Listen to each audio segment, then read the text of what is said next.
fún àwọn ọ̀dọ́ láti fara wọn jìn orílẹ̀-èdè Nàìjíríà. Ìdòwú Ògúnbàjò lórúkọ tèmi. Wọ̀nyí ni àwọn ìròyìn tá a ní fún yín lédè Yorùbá lẹ́kùnrẹ́rẹ́.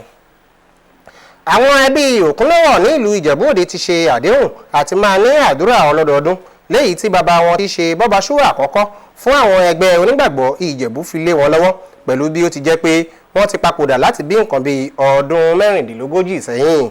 Olórí ẹbí Òkúnlọ́wọ̀ tí í ṣe olóyè Chris Òkúnlọ́wọ̀ ló sọ̀rọ̀ yìí di mímọ̀ nígbà tí wọ́n gba àwọn ẹgbẹ́ onígbàgbọ́ ilẹ̀ Nàìjíríà tí ẹ̀ka ti ìlú Ìjẹ̀bú Òde lálejò fún ti àdúrà ọlọ́dọọdún ti ọdún 2024. Akọ̀ròyìn wa Anthony Gandoro náà pẹ̀lú àwọn tó wà níbẹ̀. Ẹ gbọ́ ẹ̀kúnrẹ́rẹ́ ìròyìn síwájú sí i. Àwọn ẹbí Chris Òkúnlọ́wọ̀ ni wọ́n ti gba àwọn ẹgbẹ́ onígbàgbọ́ ilẹ̀ Nàìjíríà ẹ̀ka ti Ìjẹ̀bú Òde lálejò fún ti àdúrà ọlọ́dọọdún lẹ́yìn tí ó jẹ́ ibi ìkẹrin tí wọ́n gbé àdúrà yìí lọ.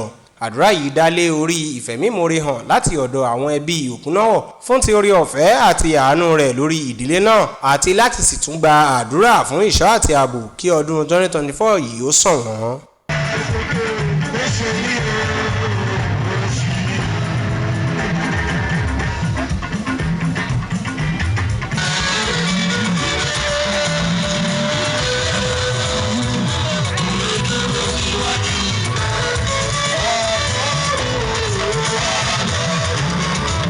Nígbàtí Archbishop ti ìjọ First Anglican Mission South West olùṣọ́ àgùntàn Michael Dare ń bá àwọn èèyàn sọ̀rọ̀ ó ní wípé ohun tí ò ṣe fojú rénà láéláé ní ìṣọ̀kan ìfẹ́ àti ìfaradà fún agbègbè tó bá lálàáfíà.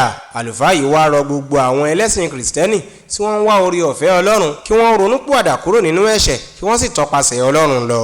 Nígbàtí Apostle Fọlárin Adédìpẹ̀ ẹni tí í ṣe alága ẹgbẹ́ onígbàgbọ́ ilẹ̀ Nàìjíríà ẹ̀ka ti Ìjẹ̀bú Òde ń pe àwọn tó lámìlaka ọmọ orílẹ̀-èdè Nàìjíríà níjà ó rọ̀ wọ́n kí wọ́n máa ran àwọn aláìní tó wà ní agbègbè wọn lọ́wọ́.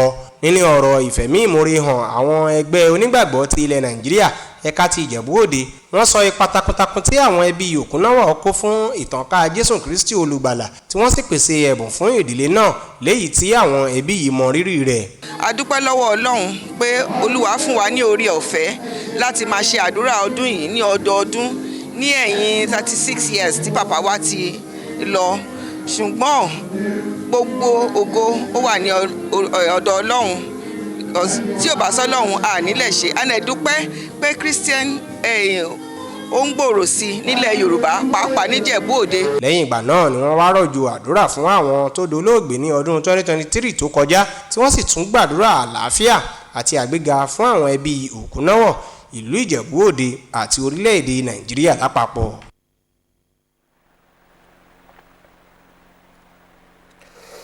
Ilé ìfowópamọ́ ilẹ̀ Nàìjíríà CBN ti ṣe ìyànsípò àwọn alákòóso tuntun láti máa ṣe ìdarí ilé ìfowópamọ́ mẹ́tẹ̀ẹ̀ta yìí: ilé ìfowópamọ́ Union, ilé ìfowópamọ́ Keystone àti ilé ìfowópamọ́ Polaris.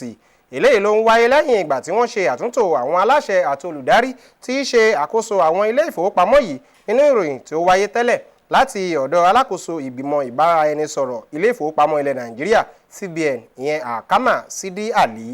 Àwọn adarí àti aláṣẹ tuntun yìí ni Yétúndé Òní àti Manir Ubali Rijim tí yóò wà fún alákòóso àti aláṣẹ ilé ìfowópamọ́ Union.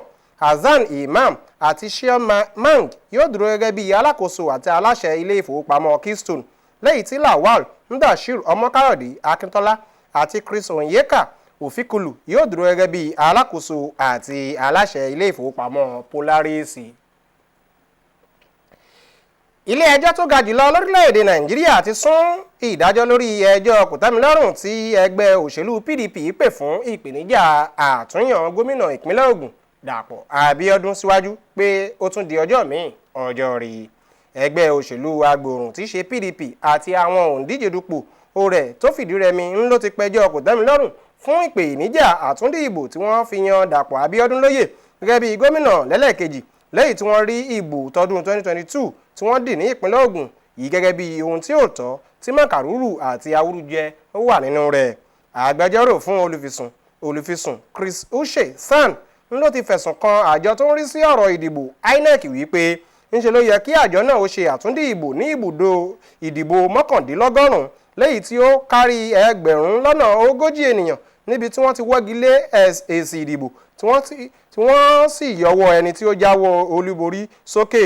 Ó ní yíyan gómìnà ọmọọba Dàpọ̀ Abíọ́dún sóyè padà gẹ́gẹ́ bí gómìnà ìpínlẹ̀ Ògùn jẹ́ ohun tí ò bá òfin mu, lẹ́yìn tí ó ní wọ́n ṣe àgbékalẹ̀ ìdìbò ọ̀hún nípasẹ̀ ìbàjẹ́ àti àjẹbánu.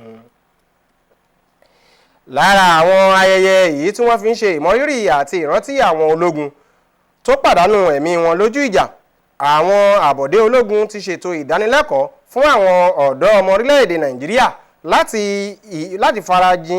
láti máa ṣe ìfarajìn iṣẹ́ takuntakun tí àwọn ọmọ ológun yìí ṣe fún orílẹ̀-èdè wọn láti lè mú kí orílẹ̀-èdè yìí ó lè wà níṣọ̀kan wípé wọ́n gbọ́dọ̀ fi ara wọn jin orílẹ̀-èdè wọn kí wọ́n sì jẹ́ olóòótọ́ sí ilẹ̀ Nàìjíríà.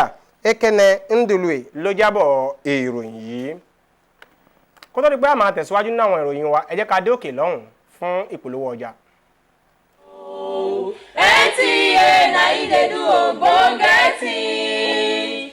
NTA na baba.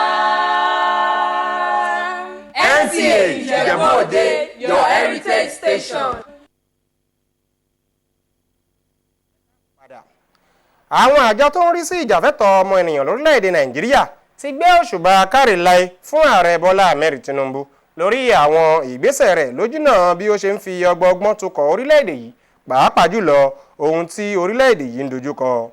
Aman Jabani ìjábọ̀ ìròyìn wípé àwọn àjọ yìí sọ̀rọ̀ yìí di mímọ̀ níbi ìpàdé pàjáwìrì kan tó wáyé lólùlù ilẹ̀ Nàìjíríà, Àbújá. Níbi ni a ti máa mẹ́nu dúró fún ti ìròyìn fútalẹ̀ tòní.